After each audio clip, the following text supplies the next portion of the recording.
welcome to this week's edition of the 740 Sports All Access pregame show, where for Sean Williams producing the show tonight, I'm merely Tom Strasser, and I'm truly honored to be joined by my partner who needs no introduction, but D-Train. I knew there was something I forgot to ask you. Fantasy football, who won your league's championship last year? Well, this guy right here has the championship. He's the two-time defending champion. Not one, two-time defending champion. Two-time. At his league. And like I told those guys, they're going to have to pry this belt from my dead hands. Oh, goodness. What a way to start the show. And D-Train Darren McCullough, he is the voice of high school football. And Train, it's hard to believe, 4 weeks of the high school season in the books, approaching the midway point this week, week 5.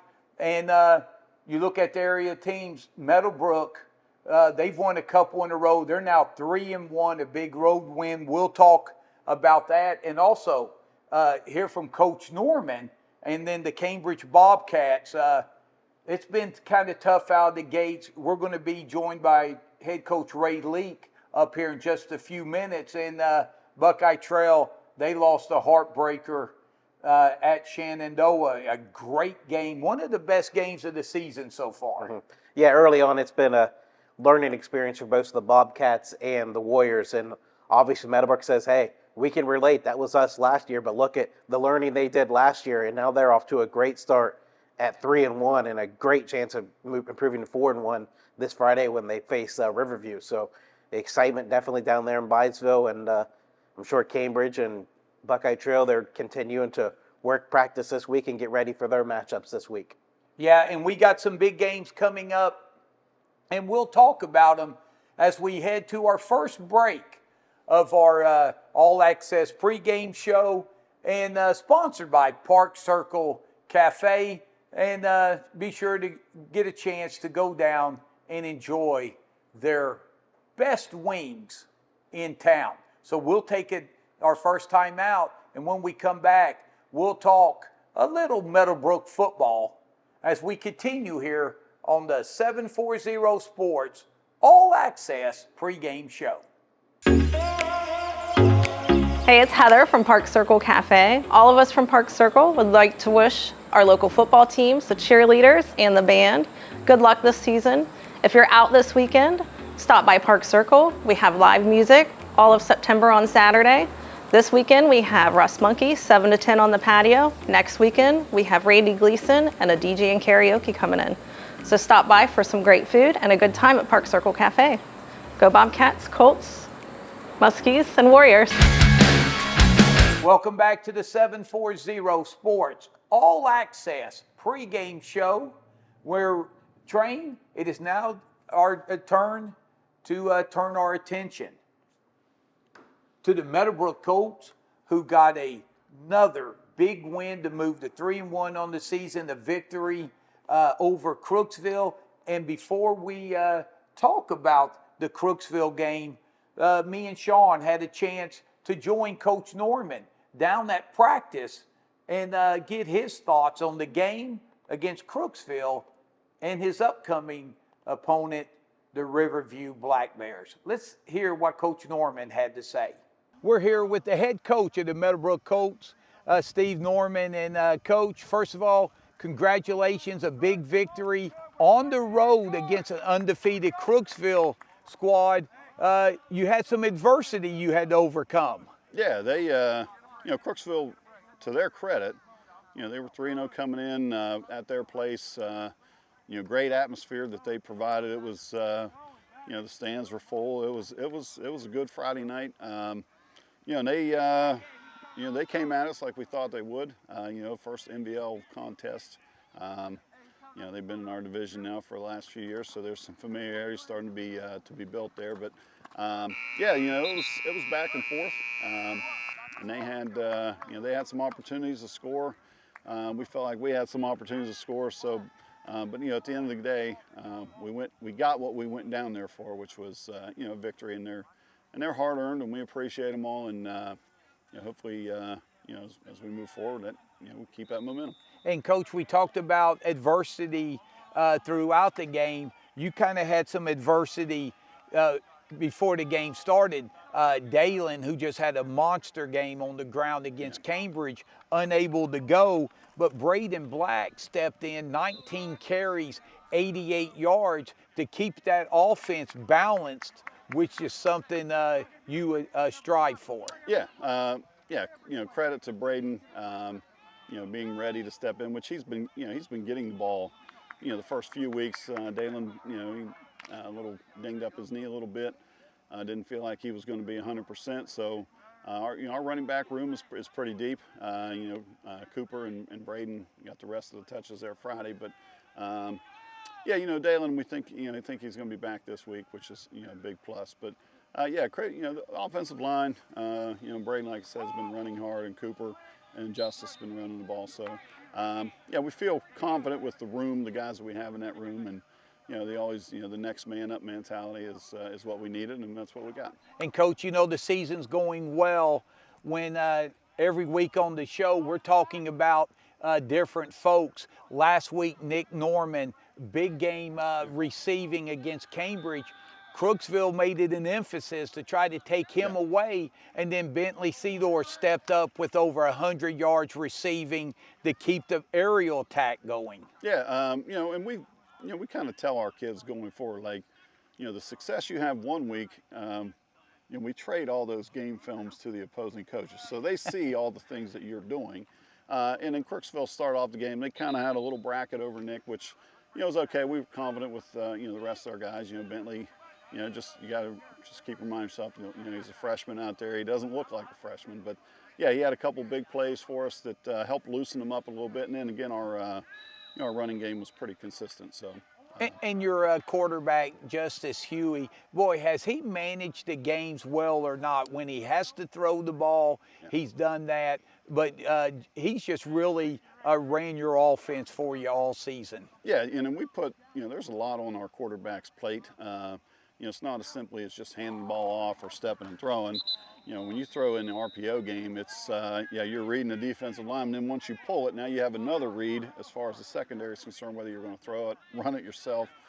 So there's a lot on our quarterback, and he's handled it well. He's had some big moments where, we needed him to step up, and he has. So, credit to him, credit from, last year to this year, and as he continues to develop, as our leader. So. And Coach, defensively, again, stepping up big. They've forced big-time turnovers, none of them bigger. And then 24-21, Crooksville down 3. They get down inside the 20, under 4 minutes left, with a chance of possibly win the game, and the defense comes up with the big fumble recovery. Yeah, they've been, the last few weeks, they've been opportunistic. We get some timely turnovers. And we like to attribute that to just constant pressure on the offense.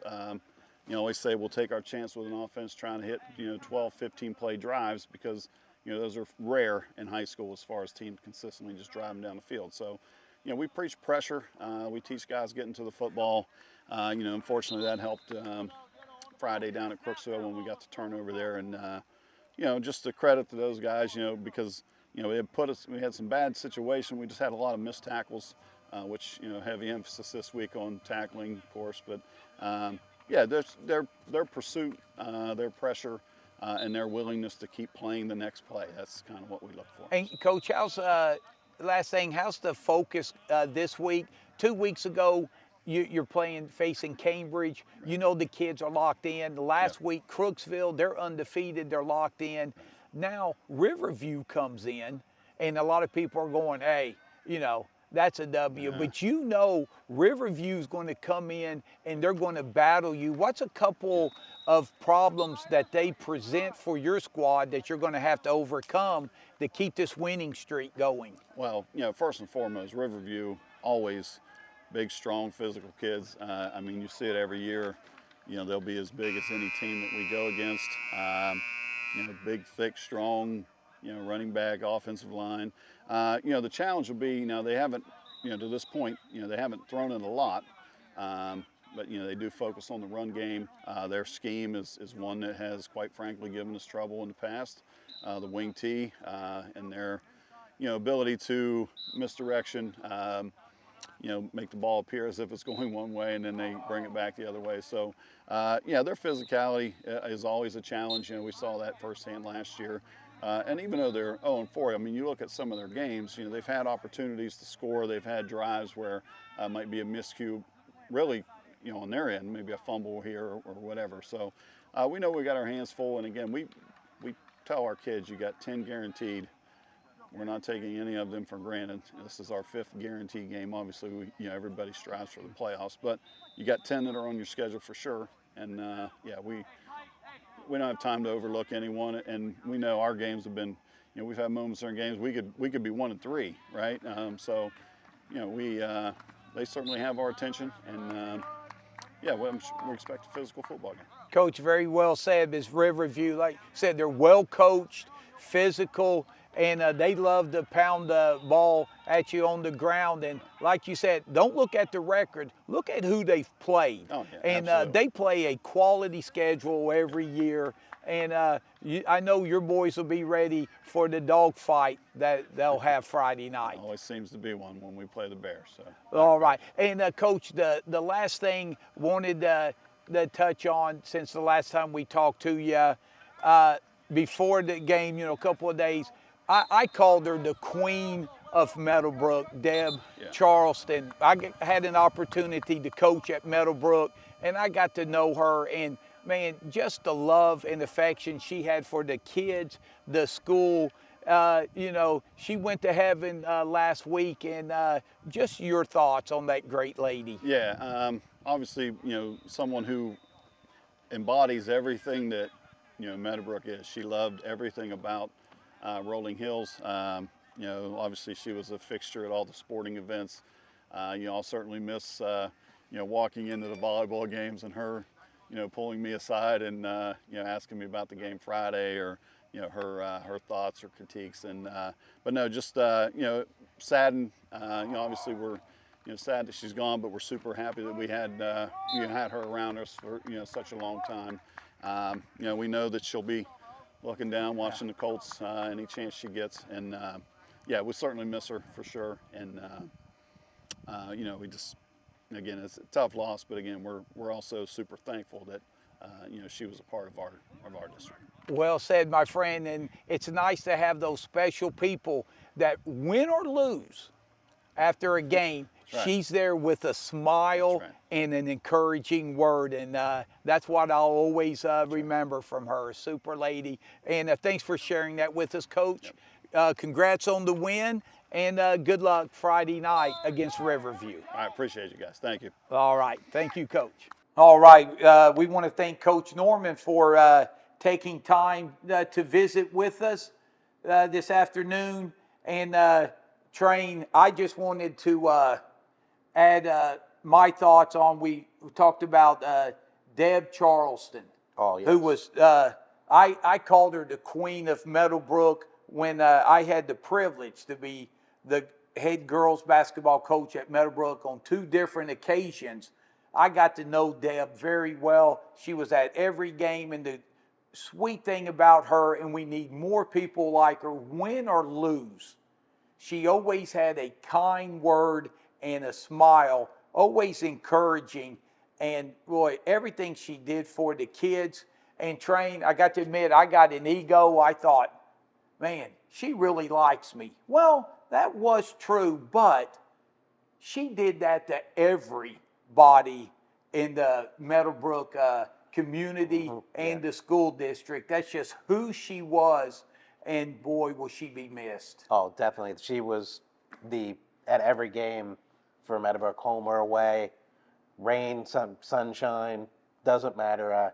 I was fortunate enough as a graduate from Meadowbrook to have her as my 4th grade teacher. So when I saw that she passed, that was kind of had a little tear in my eye for sure. And I remember later, as I'm kind of getting a little emotional right now, later, after I graduated high school, I remember seeing her somewhere, and she recognized me and knew who I was. And, I remember, I think it was Rusty Winland said, "Hey, do you know who that is?" And I was like, "Well, that's Miss Charleston." She's like, "Yeah, she knows who you are." And I'm like, Wow, I mean, like you don't expect many years later a teacher still to remember you as an adult, and then she always, whenever she saw me, she always spoke to me and said hi. So really, it was kind of emotional, and then definitely condolences to the Rolling Hills School District and their community, because I mean, she was not only a great person but a great teacher and just a great person in our society.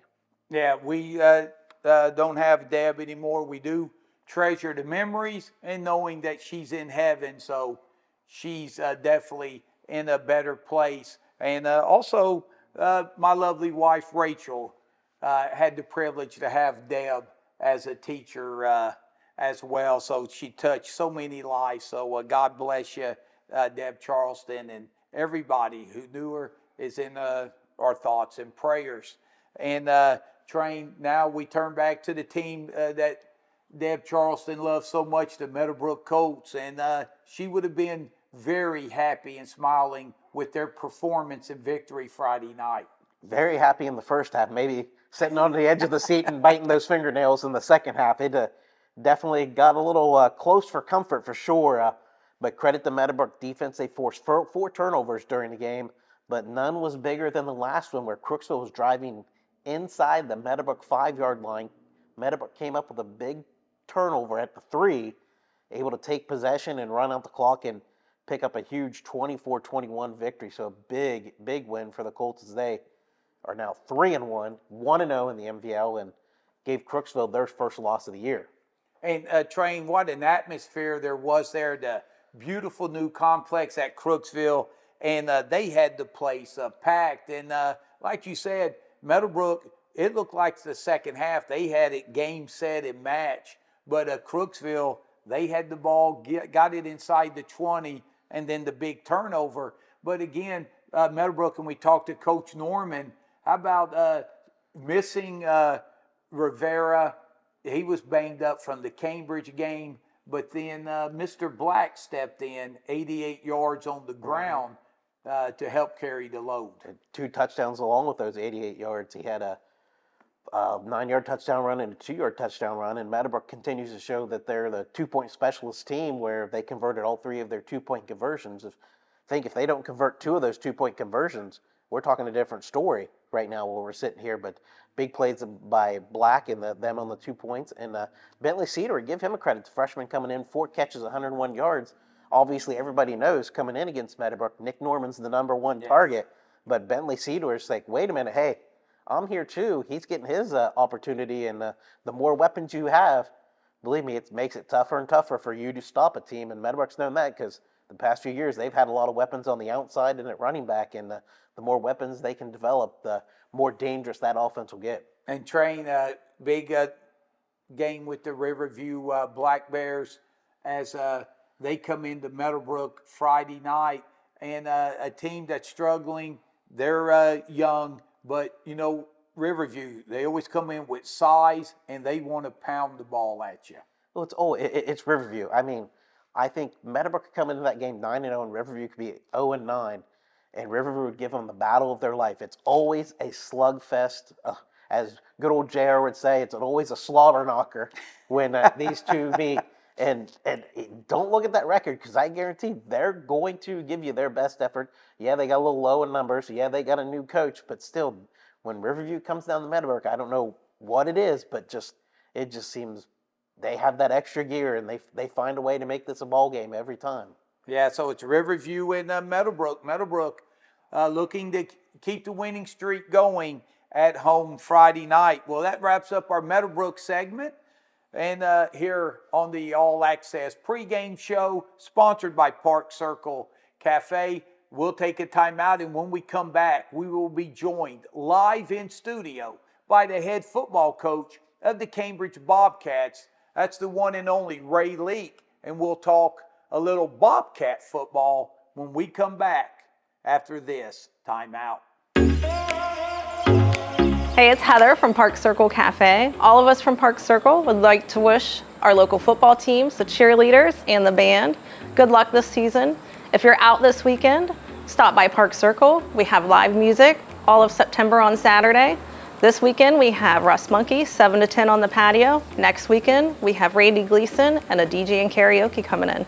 So stop by for some great food and a good time at Park Circle Cafe. Go Bobcats, Colts, Muskies, and Warriors. Hello and welcome back to the 740 Sports All Access pregame show. We want to once again thank Coach Norman for spending some time with us during practice today. And now we're honored to be joined here live in the studio by the head coach of the Cambridge Bobcats, Coach Ray Leake. And Coach, you really ran into a buzzsaw this past Friday against Indian Valley. But since the last time we talked to you, your young squad has really been hit by a lot of injuries, not only skilled position, but on the line. And can you give us an update on how everybody's doing? Yeah, we had a couple injuries, as far as skill and linemen. We're getting some guys back. They're starting to get healthy. We had Reed Johnson go down, Eli Edwards, and Keaton Kaiser from our skill positions. They're going to be back hopefully this week. From the line standpoint, we had Silas Fisher, Alec Porter, Frankie Yakupchak, and that was 2 weeks ago. And then this week we had Jacob Briggs go down, so we should have Frankie back this week for the line standpoint. So it's it's a next man up mentality right now because we've got to find guys that are able to be healthy and be there for our team, and give those guys that need the rest and need the weeks off to get better so they can come back later on in the season. But we got some guys coming back this week. We're excited. We're still practicing hard. Guys are still getting after it. So just rest and time is kind of what we need right now for those guys who are out. And the exciting thing about it was military night for you guys Friday. So, just talk about what all when they're getting those uniforms, having the camo uniforms, and really just supporting the troops, because I'm sure you have some guys on your staff, and probably there's family members of the players that have served in the military. So how cool of a situation is that for you to kind of honor the military? Yeah, anytime you can wear those jerseys and honor the military and those guys who sacrifice everything. So we have this great opportunity to play the best game on earth. It means a little bit more. It's special for us. Our kids really buy into that. A lot of these kids know a veteran or are family members with a veteran or know somebody currently serving. So anytime that we get to do that, and honor those guys, it's great for our kids to see the big picture, because there's more than just the game of football, and this game can teach you so much, and that's just another aspect of that. Yeah, people look up to football players and basketball players, but the real heroes are those people in the military. You go serve overseas, tip of the hat to those people. Those uniforms were sweet, though. I like them a lot. Yeah, and Coach, that made it even more special this weekend because this past Monday, of course, was 9/11, and we'll never forget that day. But with those uniforms, you've done that since year one, haven't you? We've done that since year one, and we always try to do it around 9/11 or somewhere in that time frame, just because it means a little bit more. It's hard to believe it's been that many years already, but you still remember where you were and what you were doing at that time. So anytime that we can go and honor those veterans and those who serve us, we can never thank them enough. So that's why we do that around that time frame. And Coach, when you look back at the Indian Valley game, it was twofold. First of all, they're one of the best teams you're going to see all year. Yeah. And then second of all, it couldn't have helped the week before they lost a tough one to Dover. So they come in a little angry. But Coach Krzyzewski at Duke, I remember he said, you don't win and lose, you win and learn. Yeah. So what did you learn from the game Friday night, and what were some of the positives that you have seen that, hey, we're still on the right track? Yeah, you got to think we take the first drive, we drive right down the field. Again, we kind of beat ourselves. It's the same story, different week. We get a holding penalty, we get behind the sticks. If we don't have that, we're right there to score. That's a whole different ball game. So, positives, we move the ball, but once we get in the red zone, we stall out. So we've got to be able to finish drives and be consistent and have that sense of urgency on offense. Defensively, we got to continue to get better and make tackles, and this has been one of our best weeks of practice this whole year. So our kids are still hungry, they're still wanting it, they still have that desire. So It's definitely not a matter of the want or the will out of our kids. It's just growing up and getting those reps. And each week we play, and as we go into the second half of the season, we're only going to continue to improve. And another exciting positive for you guys, Carpenter's been the kind of the running quarterback, but you're able to get Myers got a touchdown run there in the fourth quarter, I think, for you guys, or third quarter. So it's really nice to get someone else kind of get that running game going just a little bit. No, that second half we leaned on the run a little bit more and just tried to establish that and really get that going, because we know later on in the year we're going to need that. And Coach, I know you're not one to make excuses, but when you look at the offensive line with everybody that you had the continuity there the first 2-3 years you've been here, then you lose everybody, then you have young, inexperienced, and really not as big, because they're just pups. They're going to grow, but then you lose 3 offensive starters on the line. That just really makes things a little bit tougher to get anything consistently and sustain the drives, as you were talking about. Yeah, I mean, you got young guys to begin with, then you get your starters hurt, and not to make excuses, again, it's the next guy up, it's his shot, his turn to play under those lights. So as we grow up and we continue to get more reps, I think we're going to get better. And it doesn't help, playing a team like Indian Valley, who's very aggressive and physical. For some of those guys to have that be their first start under their belt, that's a tough task to ask them. But we had some guys step up Friday night, so I'm proud of them. And before Train turns our attention to this week's showdown Saturday at Bel Air, Coach, you talked about your best practice this week. Yeah. If I can take you back to last week, coming off a tough loss to Meadowbrook, where you got off to a great start, then some big plays, turnovers, special teams things. Then you got behind, then people started dropping like flies. Going into the Indian Valley week, how was morale in practice? You'll never, if you come out to a practice, you'll never question our morale or know that we're 0-4. Our kids are still grinding. They're still trusting the process. They know it takes the work Monday through Thursday, or this week Monday through Friday. That's when you're going to get better. That's when ball games are won. So practice has been great. They continue to get better. They continue to give great effort. Last week was a little bit slower. You got 6 starters out. You're going to have to teach up guys a little bit more. So that was a little different. But, as far as their effort and energy, it's been there all year.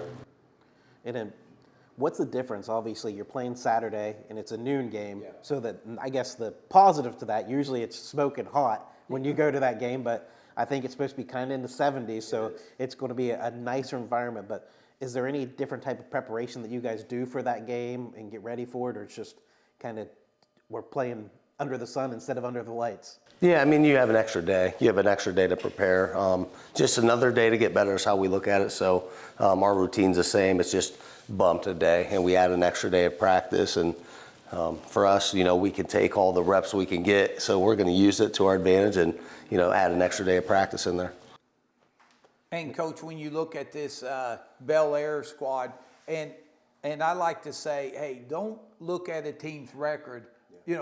I don't care about that. I want to know who they've played. Right. And when I look at who you've played, and when I look at who they've played, there's a reason, because the teams that you're losing to, they're not losing many games at all. Right. Yeah,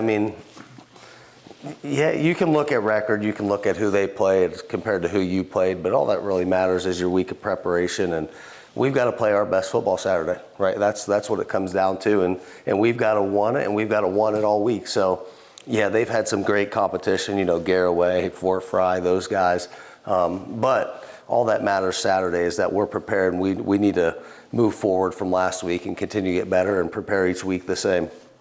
So last week they come off their first win. They beat Shadyside 42-12. They kind of struggled a little bit in the first half, but they ran their own version of the Wildcat they called the Cherokee, with the Pettigrew kid and White, their running back, doing a lot of the damage. So has there been a lot of emphasis on that this week for you guys? Because obviously those two are pretty good athletes for Bel Air.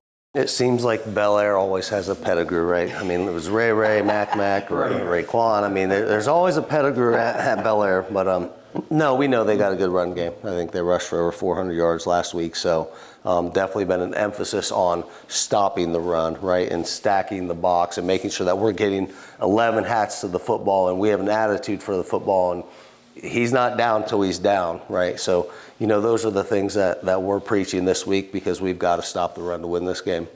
This is week 5. Is there anyone that you've played so far that Bel Air's offense is kind of similar to what they run, and then on the defensive side of the ball? I mean, every team's ran the ball. I mean, so they're going to run the ball. They're more of a double tight, old school football team as far as offense. So, I guess maybe Creek, more of that wing tee, or, pound the ball right at you, that style. Defensively, they're going to be in a 4-3. Again, Creek ran a 4-3 and so on. But they are who they are. They've got some athletes. They're going to get them the ball, and they want to pound the ball in between the tackles. So we've got to be able to stop the run. Train, when he mentions like Creek, I hope that's minus the 360 and 330 pound white brothers. Okay. Well, they do have 8 returning offensive starters, and of course there are 3 guys that are going, and probably 3 of the best players around. But I was thinking, let's hope that you guys play a full quarter like you played the second half against Indian Creek, because that was probably those 2 quarters are probably your best 2 quarters of football so far this year, that second half against Indian Creek. So hopefully you kind of can get that going for the 4 quarters against Bel Air. Yeah, we've got to play a full game. We can't play a half of football. We can't come out slow. We can't, get to the red zone and not score. It's got to be a complete game in all 3 phases Saturday. And Coach, final question. What are a couple of things you're going to have to do well to leave Bel Air Saturday afternoon with a big win? Yeah, number 1, we're going to have to finish drives. If we get to the red zone, we've got to put points on the scoreboard. We have to stop the run, and we have to tackle better. If we can do those 3 things, I like our chances Saturday. All right. Well, Coach, we want to thank you so much for joining us here on the 740 Sports All Access preview show. I know it's a busy week for you, and just praying and hoping you can get healthy. And like I said, Cambridge Bobcat football, it's in the best of hands, and we are truly blessed to have 3 coaches like you, Coach Norman, and Coach Kearns, that through youth adversity and stuff, they've all 3 programs have the right guys leading them, and I know you're going to keep things rolling, and best of luck Saturday. Yeah, I appreciate it. All right, we want to thank Coach Leak for joining us here on the show, sponsored by Park Circle Cafe. And just a reminder, at Park Circle Cafe, be sure to go down and see Heather for the entire month of September. Every Saturday night, they've got entertainment for the entire month. This week, Randy Gleason will be performing from 4 to 7, and then it will be the executive DJ and karaoke from 7 to 11, entertainment all night long. Could Coach Lee possibly make an appearance on karaoke night at Park Circle Cafe? You have to show up and see. And we'll be right back.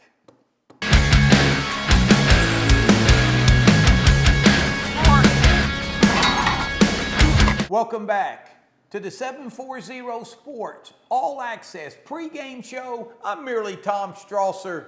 It is the voice of high school football, D-Train, and the best producer in the land, the one and only Big Sean joining us tonight. We had Ray Leak live in studio, and we got a chance to go on site and visit with Coach Norman and Train. It is Guernsey County Fair Week. So how fitting should we close our team segment with the team out there, the school out there, the Buckeye Trail Warriors, and Train Buckeye Trail. What a heartbreaking loss they had on the road Friday night against a talented Shenandoah Zep squad. Yeah, I think you could throw in all the adjectives there. Heartbreaking, gut-wrenching. I mean, it was just really tough. For me, I watched the game, and I know I was frustrated during the game for both Shenandoah and Buckeye Trail because I felt the referees kind of controlled the game. I like a game that's obviously physical, but a controlled physical where the kids aren't getting out of hand. And I felt both teams did a good job of playing physical, but I felt the referees just called some plays that were just back-breaking plays, momentum-breaking plays for both sides. I'm not trying to be a homer for Buckeye Trail, not trying to be a homer for Shenandoah. I mean, we know Coach Lowry, Shenandoah. We know Coach Kearns, both good friends of ours. Obviously, I mean, for both teams, let the kids play. I mean, let them have fun. It's all right if somebody, gets. Football's a contact sport. It was just frustrating for me. There's some plays that both sides. I was just like, let them play. Let them play. And Train, last week when we had Coach Kearns up here and was talking about Cohen Egan and getting him the football because teams are doing everything they can.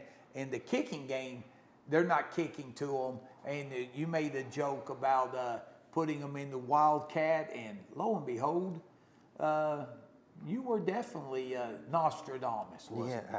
I mean, just watching him, I was exhausted. I mean, you saw him on the film. You'll see him after some of his runs, and he's just laying on the football field because he's given 100% and then some. You can't give more than 100%, and that kid was giving more than 100%. That kid used every last bit of his strength that he had Friday night. I mean, you got to tip your hat to Cohen Egan. 228 yards rushing, a touchdown, probably had 2 or 3 others that got called back.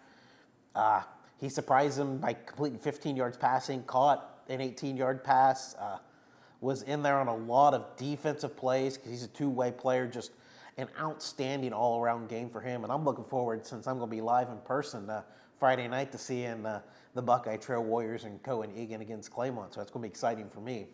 Yeah, but what a great game Cohen Egan had.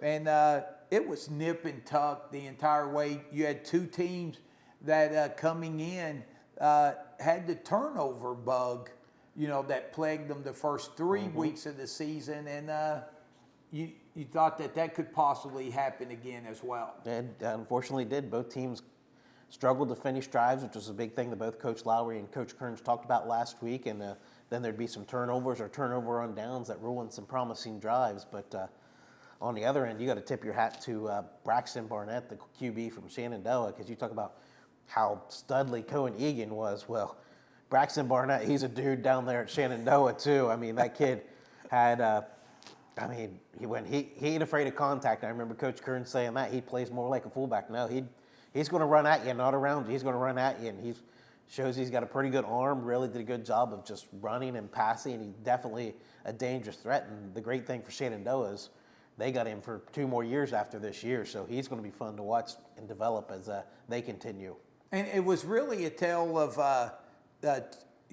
two offenses with different results or different means to get to their results. Buckeye Trail, they really looked to establish the run, and they ran the ball very well. And Shenandoah didn't run the ball that much, but there was kind of the long handoffs because Braxton, he was able to get the ball out in space and keep the chains moving there. Yeah, they'd spread you out 5 wide, and if he didn't like the little dump off or the pass down the field or the dig route or whatever, he was taking off running. And he did his reads. If he didn't like it, he was taking off. If he liked it, he was going to dump it down to one of those guys. So just a great job by him and a great scheme by Coach Lowry to get that offense moving. And Train, that set up really, the last drive of the game, the second half, both teams were trading the lead. The lead was changing a few times, and then Buckeye Trail got the ball back, 3 minutes and something left, got down to about the inside the 30-yard line. Then there was a flag, it was a blindside block. They called, backed it up, so it went from first down and 10 inside the 30. You had first down and 20, and then the next play there's a big sack. It's 2nd and 27, and then Williams throws the ball up to Perry down the sideline. Perry jump ball goes up and gets it. It's a great It's catch. called. Yeah, it would have been first down inside the 20, gets called for offensive pass interference. So lo and behold, it's now 2nd down and 40. And if you're an offensive coordinator, you're kind of tempted to say, Coach Kearns, you can call this play, because you don't have many 2nd down and 40 plays in your playbook. Well, I was expecting you to break down a second Mount Ephraim or something like that, how you like to break down the area places around in Sarahsville. But, yeah, I mean, obviously you're kind of limited on 2nd and 40 in the playbook at that time. But, and again, penalties kind of hurt them. There's kind of some questionable ones, some tough ones to swallow. But, unfortunately, they play the game and the rest make the call, and you have to go with that. But great effort by both teams. They fought hard the whole time. Really battled tooth and nail. Just unfortunately some bad breaks went against both teams throughout the game. Yeah, and I tell you, Train, even 2nd and 40, and you know, then it comes out, you know, 3rd and 40, Braden Williams, you talking about maybe this much, he fires it downfield to, you know, about 10 yards short of the 1st down, and Brady Hastings goes up, and I don't recall who the defender was, but he just got enough of the football to deflect it away from Hastings, who may have had a chance to at least get a 1st down or possibly score on that. So that play was literally a game of inches. And on the defensive side of the ball, once again, Charlie Perry showed up from his linebacking position. Let's not just throw him as a defense player. Offensively, he had some great runs too. He finished with 130 yards rushing and a touchdown. So, I mean, Egan was the main man, but Perry was the Robin to his Batman for sure. And defensively, I mean, I didn't even know his tackles until you texted me earlier how many tackles he had. I said he was on a lot of tackles for the Warriors, and that's just what he did. That's what his brother Jack did too, is they were all over the field making hits.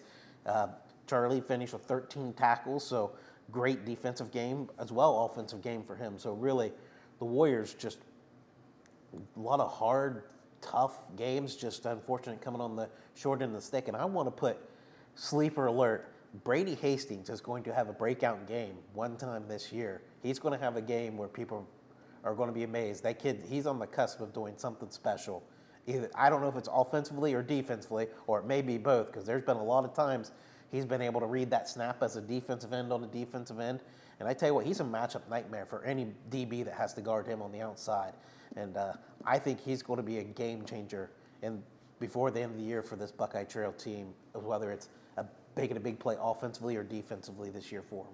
Yeah, so Buckeye Trail, the first month of the season, boy, the competition and the injuries that hit early. The good news for Trail is they're probably right now as healthy as they have been all season. And they return home Friday night, a game you can watch on Caleb Graham Productions, the BT Hall of Famer Chris Starr, and you will be coming off the bench to fill in for me. Good Lord willing, I'll be in Wynne, Arkansas, watching my alma mater and my niece's son quarterback them, hopefully to a victory, and get to spend some time with family. And D-Train, you take the headsets, and Claymont comes in, a team that's very athletic and explosive. Oh, very, very explosive. I'm just more concerned whether I can fill your shoes or not. That's my biggest worry on Friday night. But they're 1-3 on the year. They've lost their past 2 games by combined 6 points to Fairless and Marietta. Marietta, who runs a wing T, very similar to what Buckeye Trail does. So I guess the good news, bad news, good news for Claymont, they kind of seen the wing T while Buckeye Trail runs that, so they might be a little bit more familiar with it and kind of more practice and reps in it. They line up the 4 down linemen. They like to pinch the linebackers close to the line. They'll have their 2 outside linebackers on the edge, and they'll bring those inside linebackers pinching in. So they're definitely going to have a lot of guys in the box. So I think this is a game where Buckeye Trail can possibly maybe get it on the perimeter, or runs maybe some quick wide receiver screens to one of their big playmakers and make some plays. I think if they can get past that first level of defense, you could see some big plays for the Warriors. But like you said, athletic-wise, they got a big play running back in the Terraketis kid, who's a track athlete, and he's fast. I think the first play from scrimmage against Marietta, he took the house, I think maybe 70 yards, so he's definitely a big playmaker. The Jordan Connor Kid, Brody Moreland are two returnees that you're going to have to watch on both sides of the ball for them. So they're a very talented team, and definitely not a team that you can take lightly. Yeah, it's Guernsey County Fair Week and Friday night football during the fair. The Warriors at home welcoming the Claymont Mustangs and looking to bounce back after a tough, heartbreaking loss at Shenandoah. And a shout out to Coach Josh Lowry. He came up and visited with us last week. Congrats to him and his Zeps. And we hope to have Coach Lowry up here at least one more time during the season. So that wraps up our Buckeye Trail segment. And once again, our show sponsored by Park Circle Cafe. And we'll take our final timeout and wrap things up here on the 740 Sports All Access pregame show after this timeout. We're back, and we want to thank you for once again joining us this week on the 740 Sports All Access pregame show. And once again, it was a lot of fun to talk football about the Buckeye Trail Warriors, Cambridge Bobcats, and Meadowbrook Colts. And again, we want to let you know week 5 this Friday night, where you can watch the games. If you cannot get to the games themselves, first of all, we'll start with Cambridge at Bel Air. Remember, that game is a Saturday afternoon tilt at Bel Air at high noon. There's no live stream of that, but you can listen to the game. The Sweet Melatones of BK and John Valentine on 107.9. And then Friday night, Riverview at Meadowbrook in Byesville. That game you can see, if you cannot get there, on YRP TV, as well as you can listen to the broadcast on 97.7. And then Claymont travels to Old Washington to take on the Buckeye Trail Warriors.